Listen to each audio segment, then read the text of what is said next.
حدیث شریف حضرت صلی اللہ علیہ وسلم نے فرمایا، تم میں سے کوئی شخص ایماندار نہ ہوگا جب تک اس کے والد اور اس کی اولاد اور تمام لوگوں سے زیادہ اس کے دل میں میری محبت نہ ہو جائے۔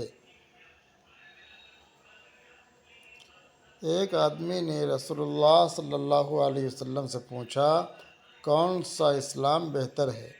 آپ صلی اللہ علیہ وسلم نے فرمایا کہ تو کھانا کھلائے اور ہر شخص کو سلام کرے، خواہ اس کو تو جانتا ہو یا نہ جانتا ہو۔ البخاری حدیث نمبر 28۔ حضرت صلی اللہ علیہ وسلم نے فرمایا کہ مسلمان کو گالی دینے سے آدمی فاسق ہو جاتا ہے اور مسلمان سے لڑنا کفر ہے۔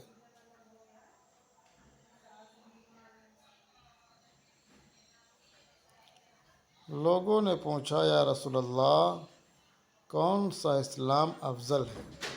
تو نبی صلی اللہ علیہ وسلم نے فرمایا، وہ جس کے ماننے والے مسلمانوں کی زبان اور ہاتھ سے سارے مسلمان سلامتی میں رہیں۔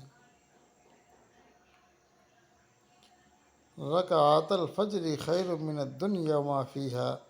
ترجمہ: فجر کی 2 رکعات سنت دنیا اور دنیا میں جو کچھ ہے اس سے بہتر ہے۔ مسلم شریف۔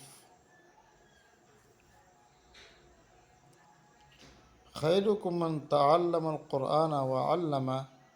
ترجمہ: تم میں سب سے بہتر شخص وہ ہے جو قرآن سیکھے اور سکھائے۔